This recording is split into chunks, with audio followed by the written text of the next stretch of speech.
ब्रज 84 कोस में 4 गांव निज धाम, वृंदावन और मधुपुरी, बरसानो नंदगांव।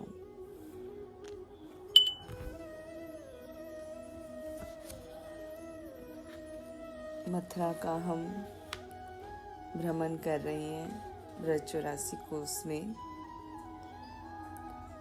3 लोक से मथुरा न्यारी और न दूजी दीसिए। धनी धनी मथुरा, धनी धनी मथुरा, धनी मथुरा के वासी हो। सुगम नदी विश्रांत जल, मंजन काल विनाशी हो। माला तिलक हृदय अतिराजत, मुनिजन ज्ञान प्रकाशी हो। 3 लोक से मथुरा नारी और न दूजी दीसिए। तीनों लोकों से न्यारी है मथुरा नगरी। मथुरा नगरी के समान कोई भी दूसरा ऐसा नगर नहीं है जो हमें नजर आए, जहां हम भगवान श्री कृष्ण के साक्षात दर्शन कर सकते हैं। ब्रज के कण कण में भगवान का स्पर्श अनुभव कर सकते हैं। श्री कंस काली मंदिर हम चलते हैं। ये कंस काली जो है, ये श्री कृष्ण की भगनी है, जो कंस के हाथ से उड़कर नभ में अष्टभुजाधारी के रूप में प्रकट हो गई थी। जब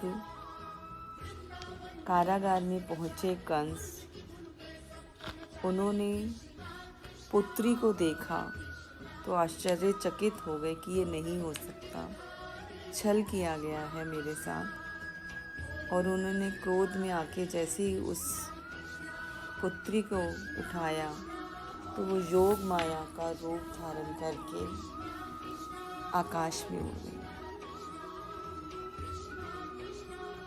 तो इस स्थान पर कंसकाली मंदिर भी है, उनको भी हम प्रणाम करेंगे। ये सभी देवियां ब्रज की रक्षा में सहायक हैं भगवान शिव के। अब हम चामुंडा देवी मंदिर चलते हैं। श्री बलराम प्रभु जी को माता देवकी के गर्भ से निकालकर रोहिणी जी के गर्भ में स्थानांतरित करने का सौभाग्य चामुंडा देवी को मिला। रोहिणी जी माँ बनने के लिए और ये अद्भुत सौभाग्य पाने के लिए चामुंडा देवी को उन्होंने धन्यवाद किया और इनके इस सत्कार्य से प्रसन्न होकर प्रभु ने इनको वर दिया कि आगे आपको लोग अनेकों नामों से जानेंगे, आरती पूजा करेंगे और आपका स्थान ब्रज में हमेशा बना रहेगा। चामुंडा देवी का बहुत ही सुंदर मंदिर है। जब वृंदावन की हम परिक्रमा लगाते हैं और पानी गांव आता है तो उससे एक कुंज गली चामुंडा देवी जी के मंदिर की तरफ जाती है और फिर वही मथुरा से जाकर मिल जाती है। मन ही मन हम चामुंडा देवी जी को प्रणाम करेंगे। अब हम श्री सरस्वती मंदिर चलते हैं। विद्या देवी, वाक देवी यहाँ पर विराज रही हैं। पास ही आपका निर्मल जल से पूरित सुंदर सरोवर भी है। सरस्वती देवी को प्रणाम करेंगे कि आप हमें ब्रह्म विद्या में सहायता करें, हमारी वाणी शुद्ध हो, मधुर हो, प्रेममय हो। उनका आशीर्वाद लेंगे हम। अब श्री महाविद्या मंदिर चलेंगे हम, जो सिद्ध पीठ है। यह ब्रज के 8 सिद्ध पीठों में से एक है। आप श्री कृष्ण और उनके समस्त ब्रजवासियों से इनकी पूजा सेवा की जाती है। शिवरात्रि के पर्व पर अंबिका वन में समस्त ब्रजवासियों सहित गोपाल जी ने आपकी पूजा की थी। इतना महत्व है श्री महाविद्या मंदिर का। महाविद्या जी को, सिद्धपीठ जी को, उनके हम प्रणाम करेंगे, उनसे आशीर्वाद लेंगे और जहाँ पर भी जाएंगे हम फल पुष्प भेंट करेंगे, दीपदान करेंगे। अपने मानसिक में हम ये करते हुए चलेंगे। कार्तिक मास है, दीपदान की अत्यंत महिमा है, तो सब जगह हम 84 कोस परिक्रमा में पूरे ब्रज में दीपदान करते हुए चल रहे हैं और सभी को अपना भेंट स्वरूप पुष्प, फल, नमन प्रकट कर रहे हैं। अब हम श्री पशुपतिनाथ महादेव मंदिर चलेंगे। अंबिका देवी के समीप ही आप विराज रहे हैं। यहाँ कृष्ण काल में सरस्वती नदी प्रवाहित होती थी। द्वापर युग में जब कृष्ण प्रकट हुए तो सरस्वती नदी यहीं से निकलती थी, जिसका उल्लेख भागवत में प्राप्त होता है, जिसमें समस्त ब्रजवासियों ने स्नान किया और भगवान पशुपतिनाथ और भगवती अंबिका की पूजा की। आज के समय तो यह नदी लुप्त होकर नाले के रूप में बदल गई है, जिसे ब्रजवासी जन सरस्वती नाला कहते हैं। अब हम श्री राधा राधा करते करते श्री पंचमुखी महादेव मंदिर चलते हैं। सुदामा माली के आप सेव्य हैं और आपके आराध्य हैं पंचमुखी महादेव। सुदामा माली इनकी सेवा करते हैं। अब हम श्री गर्तेश्वर महादेव मंदिर पहुंचते हैं। राधा राधा करते हुए, कीर्तन करते हुए सभी सखियां प्रेम से झूमती हुई, नृत्य करती हुई गर्तेश्वर महादेव जी पहुंचती हैं। गर्त से इनका उद्भव हुआ है, इसलिए आपका नाम गर्तेश्वर महादेव पड़ा। रोग व्याधि नाश के लिए आपका दर्शन किया जाता है और हम भगवान से यहाँ प्रार्थना करेंगे, हे प्रभु, आप हमारे देह को भी आरोग्य कर दें, जिससे ये भक्ति भली भांति कर पाए, क्योंकि शरीर ही वह अश्व है, वह घोड़ा है जो हमें इस मंजिल तक लेकर जाएगा। इसलिए इसको स्वस्थ रखना बहुत आवश्यक है।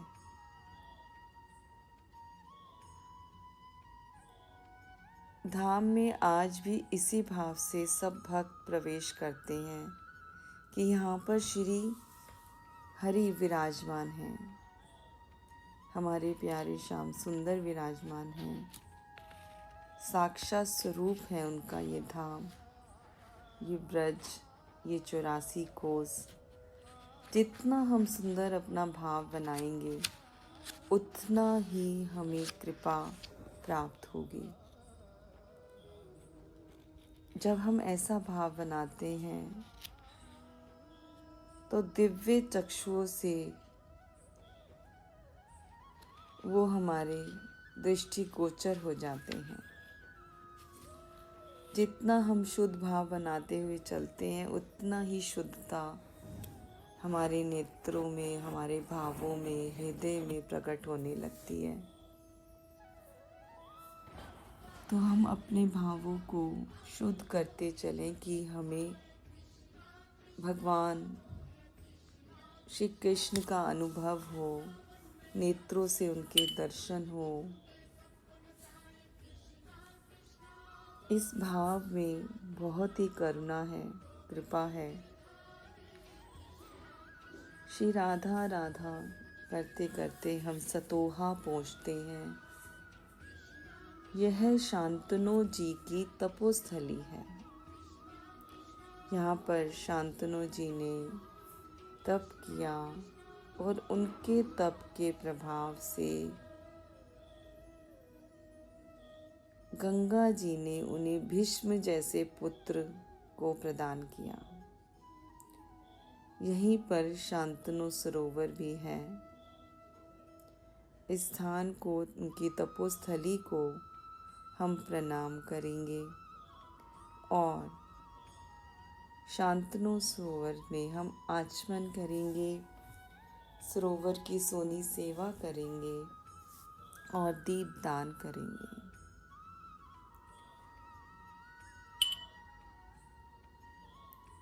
अब हम मधुबन पहुंचते हैं। मधुबन, यहाँ पर नारद जी ने ध्रुव को भेजा। यहाँ पर ध्रुव टीला है जिस पर ध्रुव जी ने तपस्या करी। इस टीले के चारों तरफ सुंदर सघन वन है, बड़ी सुंदर झाड़ियाँ हैं, ऊंचा सा टीला है यह। और ध्रुव जी के तप के प्रभाव से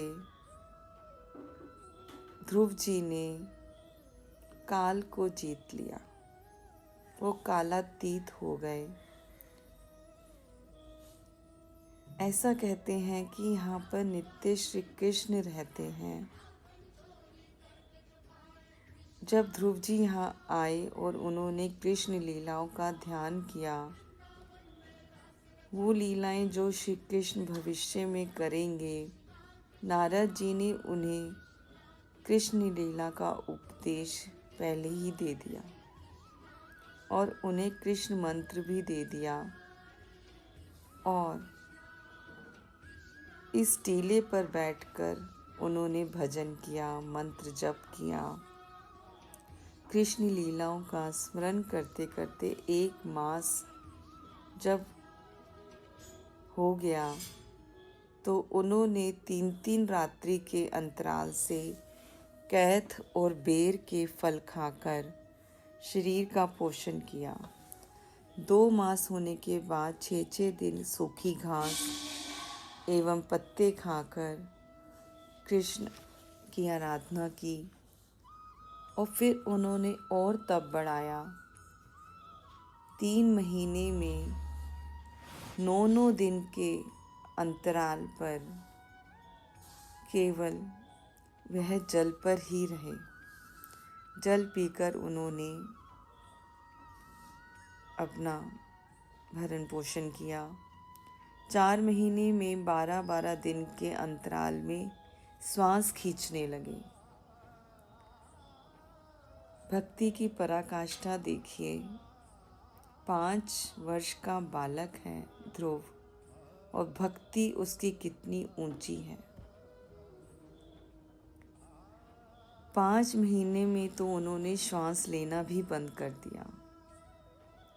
सारा संसार कांप गया।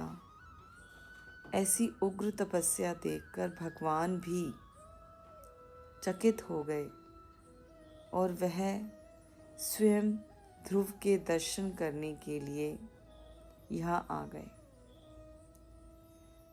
अभी तक तो हम ऐसा ही सुनते हैं ना कि भक्त ही भगवान के दर्शन की इच्छा करते हैं, लेकिन सुखदेव जी कहते हैं कि ऐसे अद्भुत बालक की ऐसी अद्भुत तपस्या देखकर स्वयं भगवान भी उस बालक के दर्शन करने के लिए व्याकुल हो गए और ध्रुव के दर्शन करने के लिए मधुबन में आ गए।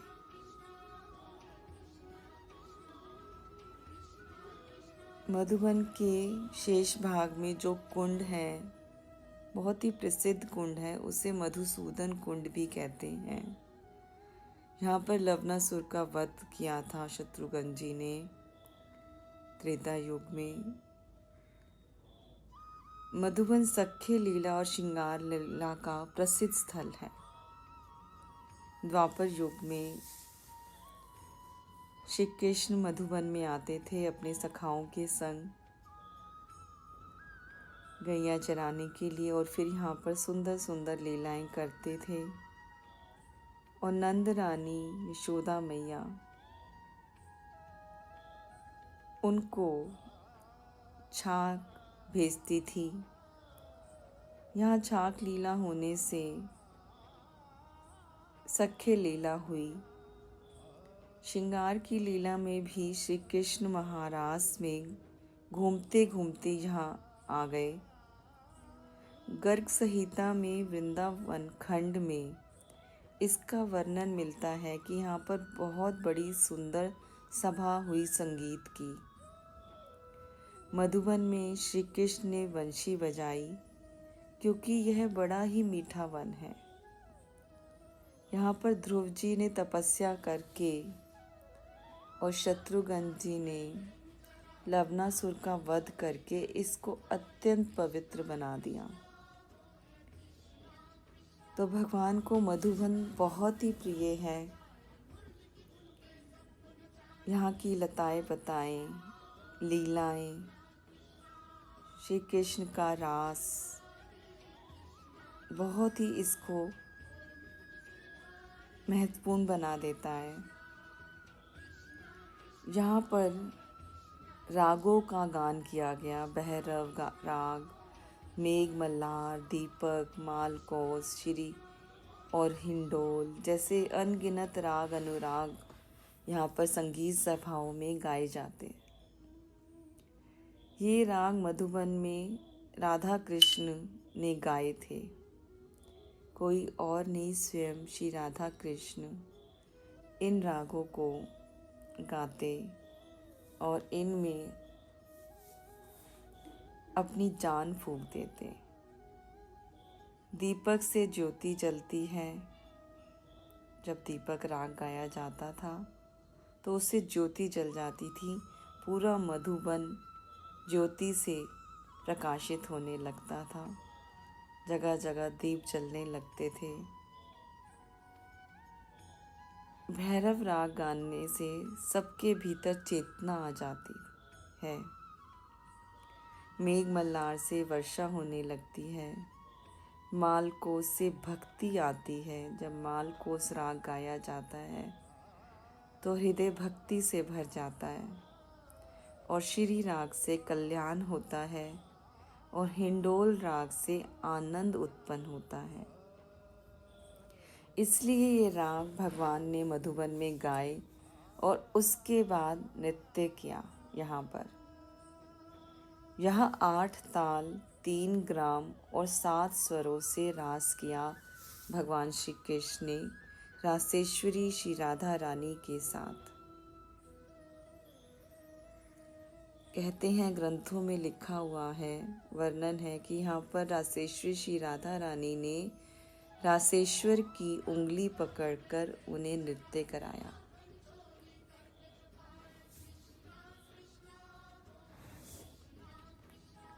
मधुदान यहाँ पर दिया गया, हजारों गुना अर्थ देने वाला बहुत ही रमणीक स्थान है। इसको हम नमस्कार करते हैं।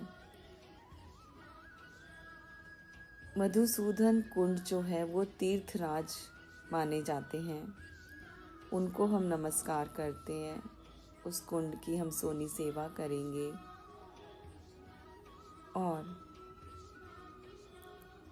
यहाँ पर बहुत ही सुंदर सुंदर पीले, श्वेत, लाल, नील,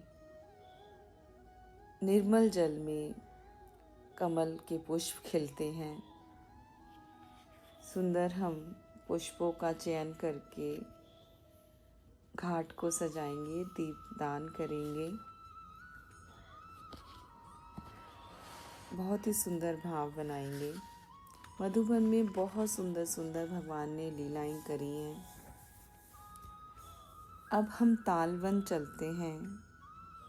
तालवन में धेनुकासुर नामक नरभक्षी गधा रहता था। इस स्थान की कथा गर्ग संहिता में आती है और ब्रह्म वैवर्त पुराण में भी आती है, किंतु दोनों जगह भिन्न भिन्न है।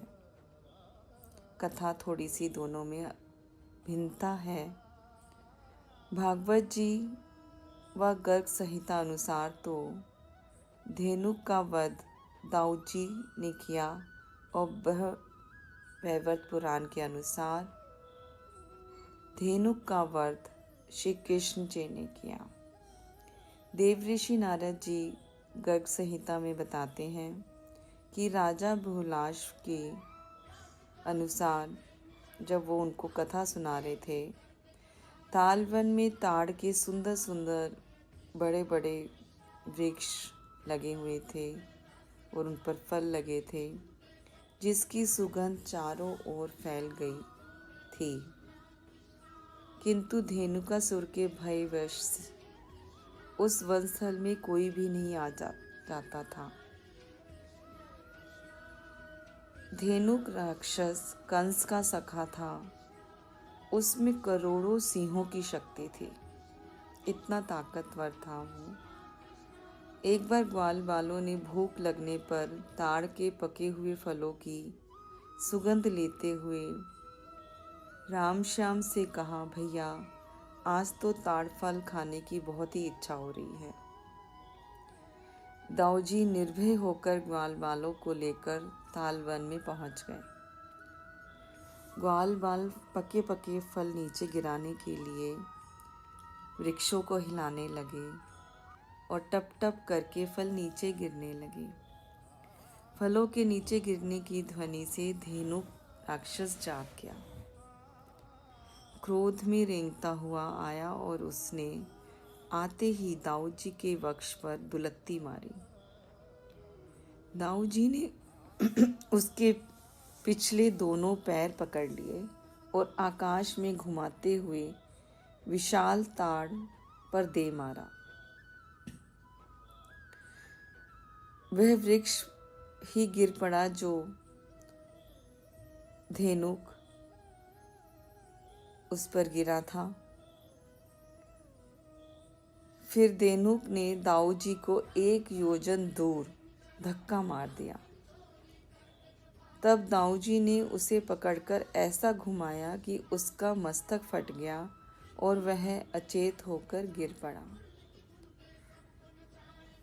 यद्यपि गधे के सींग नहीं होते हैं, किंतु उसने अपनी दानवी माया से 4 सींग प्रकट कर लिए और ग्वाल वालों पर झपटा।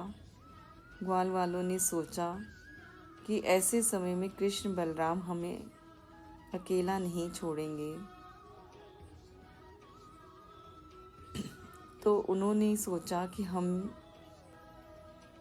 भी उनकी इस युद्ध में सहायता करते हैं। हम केवल ग्वालवाल बनकर दूध दही तो चुराना नहीं जानते ना, हम भी बड़े बलवान हैं, क्योंकि हम राम बलराम श्री कृष्ण के सखा हैं। तो श्री धामा ने धेनुक को डंडे से मारा। सुबल ने उन्हें मुष्टि प्रहार किया। सतोक ने उनको पाश में बांध लिया। अर्जुन ने लात मारी। तेजस्वी ने उनकी गर्दन पकड़ ली। वरुपद को कुछ ना मिला तो गेंद से ही मारने लगा। तब तक श्री कृष्ण ने उसे उठाकर घुमाते हुए गोवर्धन पर्वत पर पटक दिया। इससे 2 घड़ी तक तो वह मूर्छित रहा। फिर क्रोध में उठा और कृष्ण को 1,00,000 योजन ऊपर उड़ाकर ले गया और फिर वहाँ पर जाकर युद्ध करने लगा। श्री कृष्ण वहाँ से नीचे पटक दिए गए और मूर्छित हो गए। होश आने पर उसने गिरिराज पर्वत को उखाड़कर गेंद की तरह प्रभु के ऊपर मारा। तब खलदल सहारी कृष्ण ने गिरिराज पर्वत को उसके मस्तक पर दे मारा। गेंद का सा खेल होने लगा। पुनः पुनः बार बार एक दूसरे पर वार होने लगा।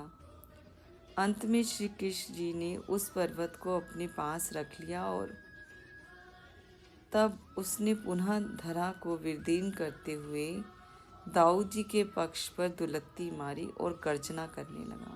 इतना ताकतवर है धेनु का राक्षस। इस बार दाऊ जी ने धरा पर पटककर उसको ऐसा मुष्टि प्रहार किया कि काम समाप्त ही कर दिया। मृत्यु उपरांत दिव्य देह धारण करके भगवत धाम को धेनुक राक्षस चला गया।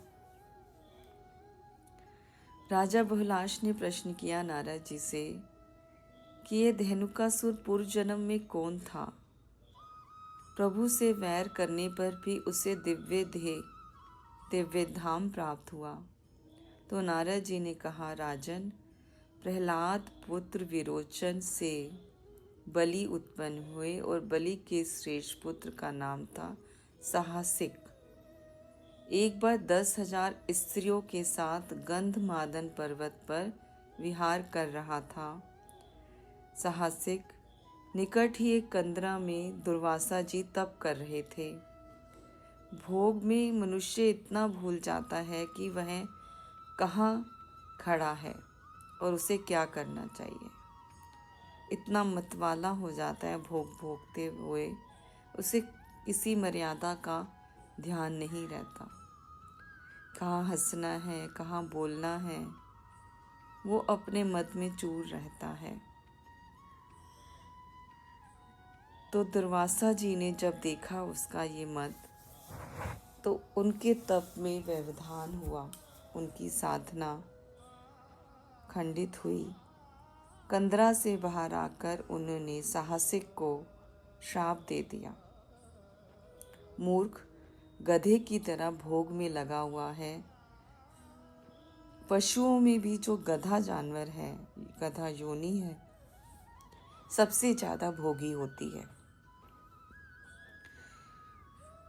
दुर्वासा ऋषि ने कहा, जा तू गधा बन जा। बहुत क्षमा याचना करी साहसिक ने, पर दुर्वासा ऋषि जी बोले, 4 लाख वर्ष तक गधा बन, उसके बाद तालवन में दाऊ जी के हाथों तेरा उद्धार होगा। ब्रह्म वैवर्त पुराण में आती है कथा। स्वयं नारायण भगवान नारद जी को यह कथा सुना रहे हैं। ताड़ के पके पके फल गिरने के लिए जब ग्वाल वालों ने वृक्षों को हिलाया और फल गिरे तो ग्वाल वालों ने भर पेट खाए। उनकी आवाज़ सुनकर धेनुक राक्षस वहाँ आ गया। ग्वालवाल उस भयानक विशालकाय गधे को देखकर डर गए, रोने लगे। कृष्ण बलराम को रक्षा के लिए पुकारने लगे। श्री कृष्ण ने दाऊ जी को कहा, भैया आप इन बालकों को दूर लेकर जाओ और इस दुष्ट दैत्य को तो मैं अकेले ही देख लूँगा। यह बलि का पुत्र साहसिक है। समस्त देवगण मिलकर भी इसे परास्त नहीं कर सकते। यह इतना शक्तिशाली है। श्री कृष्ण को धेनुक राक्षस ने बड़ा सा मुख फाड़कर निगल लिया। प्रभु ने उसके उदर में अग्नि रूप धारण कर लिया और मुख से बाहर आ गए। प्रभु की मधुर मुस्कान देखकर धेनुका राक्षस की बुद्धि गुम होने लगी। वह पहचान गया कि ये तो भगवान है, सर्वेश्वर है। फिर तो युद्ध के स्थान पर वह प्रभु की स्तुति करने लगा। आपने ही मेरे पिता को सूतल लोक का राज दिया है। भोग के कारण मुझे गधा बनना पड़ा। अब आप शीघ्र सुदर्शन चक्र से मेरा वध करके मुझे इस अनार्य योनि से मुक्त करें और ऐसी कृपा करें कि पुनः जन्म ही ना हो मेरा। धेनुक ने जो स्तुति की और नित्य पाठ करने से भक्ति प्राप्त की। धेनुक भगवान की नित्य आराधना करता था। इससे उसके भीतर भक्ति प्रकट हो गई। धेनुक की स्तुति सुनकर भगवान ने विचार किया कि ऐसे भक्त का मैं कैसे वध करूं। तो प्रभु ने उसकी स्मृति का हरण कर लिया कि अब वो आसुरी भाव में बोलेगा, ए मनुष्य के बच्चे, अभी मैं तुझे यमलोक भेजता हूँ। ऐसा कहकर धेनुक प्रभु पर टूट पड़ा और भीषण संग्राम हुआ। चक्र से उसका शीर्ष छेदन कर दिया। उसके देह से एक तेज पुंज प्रकट हुआ और प्रभु के चरण कमलों में विलीन हो गया। धेनुक की मृत्यु देवों में पुष्प वृष्टि के समान मानी जाती है और जब उसकी मृत्यु हुई तो सभी देव पुष्पों की वर्षा करने लगे। ग्वाल बाल भी खुशी से नाचने लगे। नारद जी ने पूछा, प्रभु धेनुक पूर्व जन्म में कौन था? इसे गधा योनि कैसे प्राप्त हुई? नारायण भगवान ने बताया, देव ऋषि, एक बार ब्रह्मा जी ने जब सब जगह से तिल तिल सौंदर्य लेकर तिलोत्तमा नामक सर्वांग सुंदरी अप्सरा को बनाया। वह चंद्रमा से मिलने जा रही थी। मार्ग में बलि पुत्र साहसिक पर मोहित हो गई। कुलटाएं एक पुरुष से रति नहीं करती हैं। वह तो जो मिल जाए उसी से रमन करने लगती हैं। तिलोत्तमा साहसिक के साथ विहार करने लगी। दोनों ऐसे भोग में अंधे हो गए कि उन्होंने यह भी नहीं देखा कि समीप में दुर्वासा जी ध्यानस्थ हैं। दुर्वासा जी ने जब नेत्र खोले तो गधे की भांति निर्लज भोग देखकर तुरंत श्राप दे दिया। निर्लज, तू भक्त शिरोमणि बलि का पुत्र होकर पशुवत नग्न भोग आचरण कर रहा है। जा गधा बन जा। तिलोत्तमा की ओर देखते हुए बोले, उल्टा जा तू दानवी बन जा। दोनों को भोग का आवेश थोड़ा ठंडा होने पर होश आया। क्षमा याचना करने लगे। ऋषि को दया आ गई। दयावश बोले, साहसिक, जा ब्रज में चला जा। वृंदावन के समीप तालवन है, वहाँ रह। धामवास से तेरे पाप नष्ट होंगे, फिर श्री कृष्ण द्वारा कल्याण होगा। महात्माओं का दंड, शाप, क्रोध भी भगवान से मिला देता है। फिर तिलोत्तमा से बोले, जा तेरा भी कल्याण होगा। तू बानासुर की पुत्री उषा बनेगी और श्री कृष्ण पौत्र अनिरुद्ध तेरा वरण करेंगे। ये पूरा भागवतम जी में आता है कि श्री कृष्ण के पौत्र जो अनिरुद्ध जी हैं ने उन्होंने उषा जी से विवाह किया और इनके जो पुत्र हैं ब्रजनाभ, जिन्होंने ब्रज में जगह जगह भगवान श्री कृष्ण के विग्रह प्रकट करके उनके मंदिर बनवाए, लीला स्थलियों की खोज करी। इस तरह से ये सुंदर कथा आती है। और राजा बलि के यहाँ सुतोल लोक में भगवान निवास कर रहे हैं। अभी एकादशी के जब देव उठनी एकादशी आएगी तो भगवान जागेंगे, हम सब पर कृपा करेंगे। इन सुंदर भावों के संग आज हम अपनी 84 कोस परिक्रमा को यहीं विश्राम देते हैं। शेष हम कल लेंगे।